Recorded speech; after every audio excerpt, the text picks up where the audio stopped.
Hello. It is a strange day to be talking to you about golf. It's Monday, and we are here at Who's Your Caddy, a production of Women of Fantasy Football, hosted here on the Club Fantasy YouTube channel, or you may be watching on Twitter, which is fine too.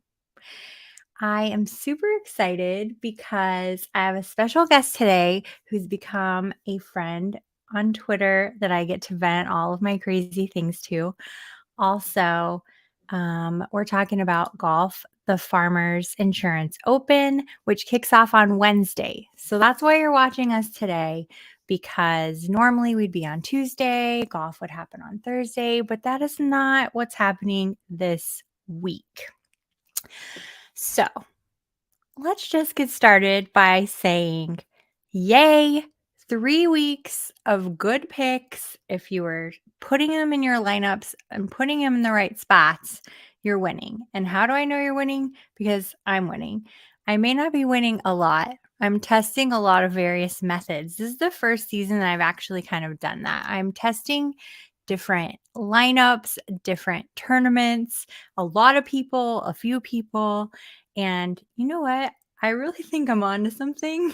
I don't want to get ahead of myself, but I'm very excited about where things are going. And please, please, please, golf gods, let this be another good week. Whew. I'm not here to build your lineups for you. I'm here to give you the most accurate advice that I can with a sprinkle of gut intuition. And I like to have a guest host because it helps me to kind of check myself.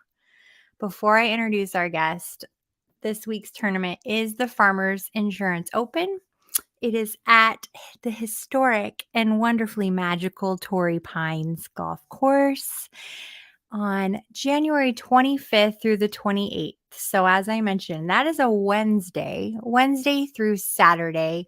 And this is not unique to this year. It's happened before where CBS or whatever broadcast company is covering golf is also covering the NFL divisional championships, and they just don't want to muddy the water and split the viewership and all of that stuff that has to do with a lot of money, a lot more money than I will ever have. So I'm not complaining as long as there's still golf. So now that we got all of that out of the way, I'm going to bring in my very special guest, Adam Hallas, aka Mr. Hallas on Twitter. Mr. Hallas. Hello. How you guys doing? They're great. Yeah. I'll just answer for them. Adam, you have become like my Twitter confidant, which I don't know if you like or not. I don't really care if you like it or not. No, it's fine. It's totally fine. I got plenty of blackmail evidence out of the way, so whenever that happens, It's so true. And then not only do I vent to you on Twitter, but you are also a big part of the PGA DFS community at Team Riser Fall, which is where I've been sharing my picks, both free and otherwise. But having you in that chat has been very uplifting to me. What would you say about chatting with other golf bettors? How do you find that interaction? I find it to be weird. I think it's And fun. I think it's a lovely mix of cantankerous people who all just love each other 1 second and then hate life the other. Um, so it is a good tilt roller coaster. A good tilt roller coaster. I think that's a great way to put it. Sometimes I have to not look during the actual tournament because it makes me like very tilty. Like you said, very, very tilty, very angsty, very nervous. I don't know what the right word is, but I'm gonna retweet that we are now live and come chat with us. you're not watching us on Twitter, because the lock is sooner than you think. Yeah? Yeah. Very soon. PGA Nerds Unite. Okay. Or untie, which is what I often will type. Okay. We're going to get into this, Adam, because we have, several picks. But before we get into our picks, I asked you, would you take it upon yourself to tell us a little bit about this course and what we might expect? Yeah. So this course has two courses actually, and so this tournament will have a north course and a south course. The south course is going to be the no better way to put it than the butthurt course. It is going to be the roller coaster of emotions for your golfers. And your golfers, whomever you pick, our picks or not, they better do well on the north course. The north course is vastly shorter and plays about 2 to 3 strokes easier than the south course. Um, the 9 of the past 10 winners, I think, have done about -15, no better. So you'll probably be looking at a cut about -1 or -2. And looking at the past, I've seen where people on the final day have shot +8, +7, +6. So it is going to be emotion filled. And if you like to throw things, keep things out of the reach. Wow. I like to throw things, Hmm. but I bet you didn't know that about me. You have a lot of things around you to throw. It's true. There are a lot of things. What I did want to agree with you. Yeah, that north course is going to be really important. It's where they're going to get the majority of their gains. Otherwise, it's going to be real rough. So hopefully your guy starts on the north course, does well on the north course. If not, you know what? I actually didn't pay attention too much to that. Actually, maybe not at all. Now that I said it out loud. So I'm just going with data. And this week I was looking at two specific data points, which is not the end all be all, but I really liked distance and approach this week. Should we be looking at anything else other than distance and approach? So, of the other ones that I've also used to get some similar picks to you, is I did use approach, but then I also used shot getting putting on POA, because that is what the South Course greens are, and they're 1,000.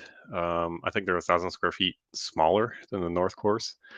And POA tends to give you a lot bumpier type ride for a golf ball if you're putting. So I looked at that, and then I looked at off the tee, and then I also looked at bogey avoidance. Just to Off the give me a tee is few. good. Yeah, Yeah. just to name a few. Off the tee, that is a good one. Tee to greens, probably another decent one this week. I mean, we could just look at them all and find the most well-rounded golfer, but I don't think that would do it for you because some of these stats just outweigh the others when it comes to certain courses. So we're going to go ahead and get into this. We're going to go in that format or share a couple players, what you like about them, why you like them. We'll start at the top. And I'm just skipping over John Rahm because he is the favorite this week. Everybody's going to own him. I think I've already seen rosters in the 30 percentiles with John Rahm. So that's a lot of John Rahm. And last week, similarly, if you had John Rahm, you may not have won your DFS tournament because the other people you had to play in order to pick up John Rahm missed the cut. I think that's going to happen a lot again this week. And while I will play John Rahm in plenty of props, I'm going to skip him this week in DFS for that very reason. And here I am dropping another high-priced person anyway. Not quite as high. Tony Finau coming in at 10.5 on DraftKings. Equitably on FanDuel at 11.4. And I like him again this week. I liked him last week, and he didn't do so super great, but he did, he didn't, he did, he didn't. It was very volatile with that little Tony Finau. But I like him this week, 20th overall in my model. He's shaking out fourth in approach among all of the field, and I like that.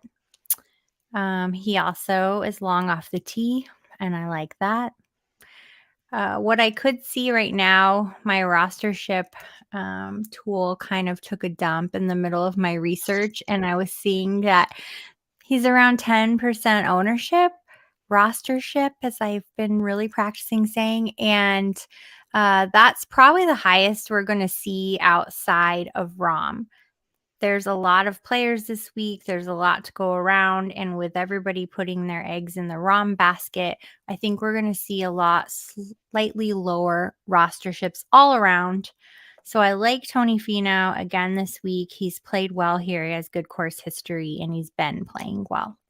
My next pick, Will Zalatoris, 9.7 on DraftKings, and a little hefty hike on FanDuel to 11.1.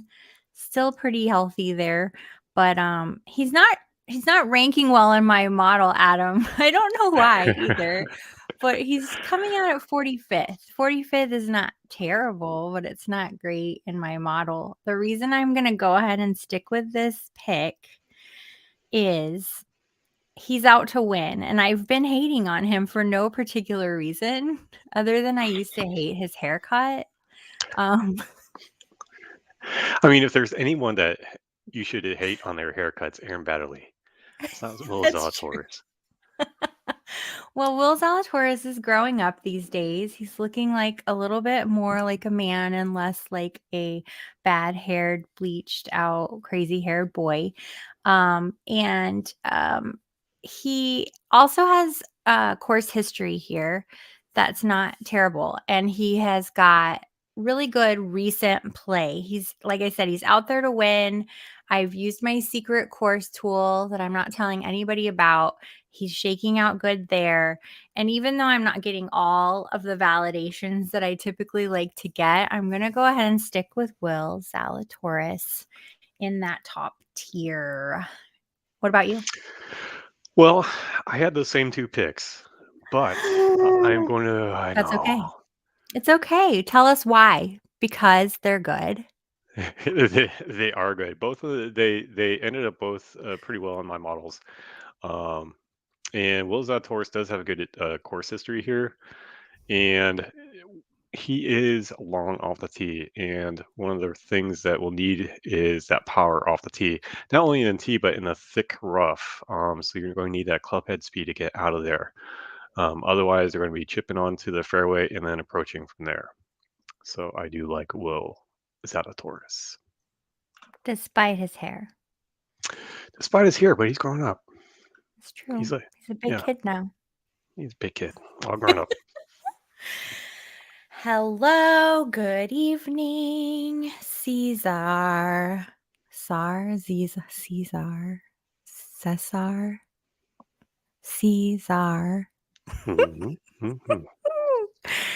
Do you have wine for real? I'm wondering. I'm drinking beer. Adam's drinking beer. What are you drinking, everyone? Okay, moving on. I'm trying to pick up my energy because it's been very gloomy and cold, and I want to have good energy because Adam actually told me last week my energy was kind of low. I don't want to have low energy. That is not me. 8 to 9K, Adam. I am going with Mr. Max Homa, who I played many, many, many rounds, disappointing rounds last season. But I kept playing him because I love that little Max Homa, and I'm trying not to let that cloud my judgment. He's 9.1 on DK, 10.6 on FanDuel. I think that's very fair. He's going to get you around 100 plus fantasy points per game on either platform. So I think he's a great pick here. He also ranks 11th in my model, which I like very much. He's been playing very well in his last 10 events. He has some course history here that's actually pretty decent, except for his last appearance, which was not very good.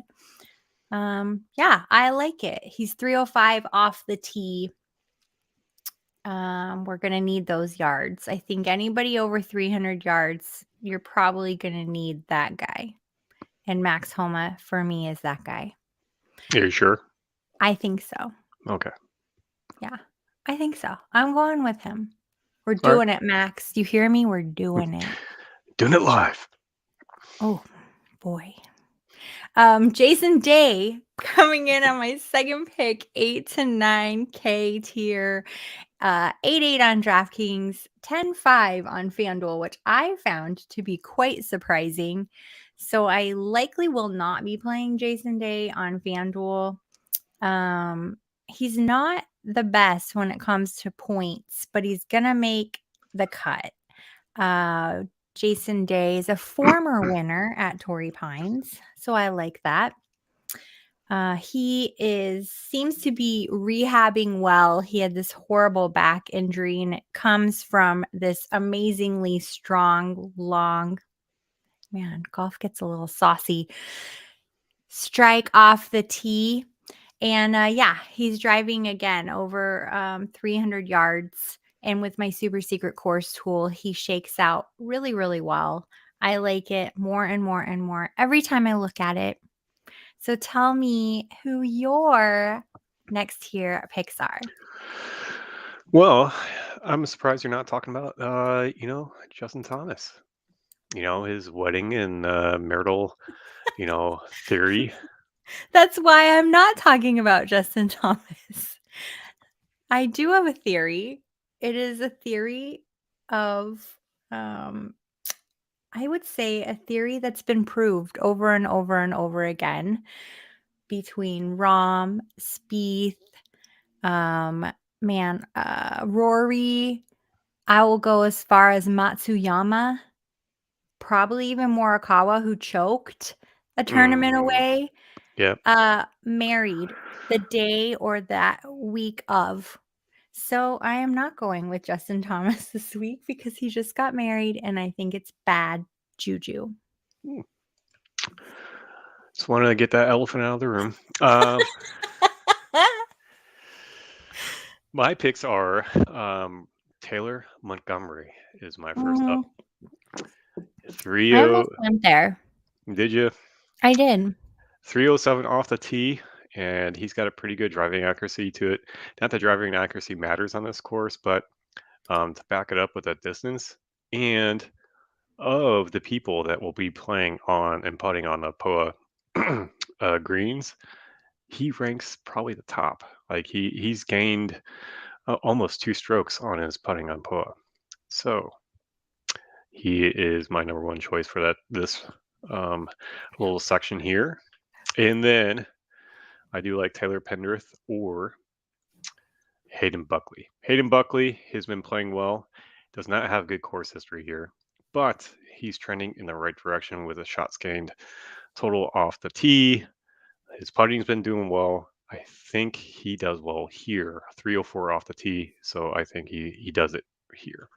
I don't think I've ever played Hayden Buckley ever.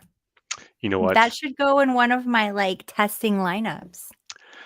Yeah. Well, put it in your test lineup. Okay. The other person that I was looking at and is on the radar is Siwoo Kim. Siwoo has pretty good course history here. He's got good, fairly long off the tee. That's the only thing that's going to be the drawback for him is like 299. Not to say that's short, but it's not doing him any favors. But I think Siwoo also does well here. I lost a light. You lost a what? A light. Oh, there it is. You have to have good lighting, Adam. It's all about the lighting. Okay. Oh, okay. Siwoo Kim. I like it. Hmm. Siwoo. I'm highly distracted by my haunted light right now. Highly distracted. Highly. Highly. It's also Monday, which is highly distracting to me as well. Stay. Gosh darn it. Okay, I'm done. I'm done trying to make it work. We're moving on. We are Okay. moving on to the $6,000 to $7,000 range. And that is where I had on that bubble Taylor Pendrith at 7.9 on DraftKings and a pretty large 9.5 on FanDuel. But I think I might play that. He ranked 36th in my model, which is not fantastic, but it's also not terrible. Hello, light. And he's coming in 16th last year at this particular event. So that's pretty good. I think that's good because he hasn't been playing that long. But I like where he settled in. He also has had some really high points last season and some very low points last season. But he has one of the longest drives in this field at 314 plus yards off the tee. And I like that. And I like his price on DraftKings. So that's why I will be playing Taylor Pendrith and his course history. My next one, Thomas Dietrich. 7.6 on DraftKings and 8.9 on FanDuel. I like him because he shakes out around 14th in my model. He knows no course history here, but in general, he's been playing very, very well. And he is the longest driver off the tee in this field. 315 yards. Woo! Smoking. And you brought this up, a what the fuck pick. I don't know if I'm allowed to say that, but I'm going to. I think I can. Who cares? I can say what I want. Yeah, why not? And mine is Ben Griffin. I really don't have any super great data for you data hunters out there, but when I kept doing my modeling, when I was looking at my super fancy secret course tool, when I was looking at different rankings for this course and this type of play, this guy just kept moving on up there and he's in the sixes somewhere. So that's going to be a real good value pick for you when you're running out of money. Ben Griffin. Where are you at on these lower tier players? On these lower tier players, I do like Thomas Dietrich, and also we matched up on Taylor Pendrith. It's kind of hard to miss and not put them in your lineup, considering they're the big bombers of the courses, right? And they've been playing fairly well. And they've been playing in the past two tournaments, so it's not like they're going to have to shake off any rust coming into a pretty hard course like Torrey Pines. My what the fuck pick is going to be Mr. Patrick Rogers. Now there's some hair that you can be angry with. I had him last week and he missed the cut. He was in one of Oh, my what do you call it, test lineups. one of your test lineups. Well, Patrick Rogers just he's a blip on the radar because he does hit it off, pretty fairly long off the tee, 306, and he does gain some strokes off pull. So, um, he's right there off to the side of your vision. He's like, all right, fine, I'll put you in.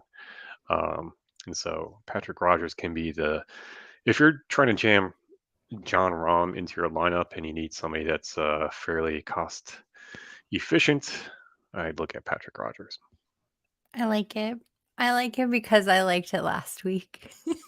I'd probably like it again this week. Even though he missed the cut last week, I liked it for those very, very same reasons or very similar reasons. He just really It just shook out really well. It kept rising to the top, and I'm like, "Okay, I'll go ahead."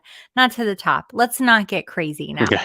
But kept appearing over and over again in my view. Like you said, that peripheral I peripheral mean, he's been vision. playing well enough to start to get noticed a little bit, and Yeah. and you're like, all right, fine, I'll play you. And, it's kind of like the stray cat that comes to your front porch, and he's like, all right, I'll feed you, and give you a little. So I don't know why that makes me laugh so hard, but it does. Um, gosh. Okay, so in kind of recapping, we talked important note for those of you who just play PGA DFS each week because it adds some variety. Just please take note that the lock is going to happen very, very early on Wednesday morning. So please check your lineups on Tuesday night, tomorrow night. Make sure you have everybody in place that you want to have. And what we talked about was a lot about distance off the tee, that approach shot. And we talked about our favorites: Tony Finau, Zalatoris, Max Homa, Jason Day, Taylor Pendrith, Thomas Dietrich for me, if you want to take real fast notes. Also, Tony Finau and Will Zalatoris for Adam there, with Taylor Montgomery, Hayden Buckley, Siwoo Kim. We've got Patrick Rogers as the what the fuck. I like that one again too. So if you have any questions, you can tweet them, you can DM them. I am at Kelly and Phoenix. Adam is at Mr. Hallas, Hallas. And we also are part of the Team Riser Fall Degenerate Betting community, which I really enjoyed being a part of for a lot of different reasons. I've met a lot of very interesting people. I bet you could say the same. yeah, I would say interesting is probably good cap on that. Interesting's great. I like Yeah. it. Well, tell your friends, everybody. We are not going to be on tomorrow night, but I'll make sure to share this far and wide tomorrow so that nobody misses out on this early cut. Do you have anything else that you want to share with us this evening? I would just say, remember, it's just a game. You have no control over the golfers. And when you get mad on Thursday, um, just remember there's next week. There is always next week. I would really hate it if we struck out this week, though, because I'm on a roll. I want to keep being on a roll, but I know realistically every good roll must come to an end, but it's not today. Also, great point about not having control over golfers, because when you're looking at props, our best favorite, John Rahm, is at plus 400. So you're still plus dollars picking him all in. And it goes up, up, up from there because you never know who is going to have a good day of golf. Nope. All right, friends, I'll see you on the internet. I'll see you next week. See you wherever you are. I'm ending this broadcast. It goes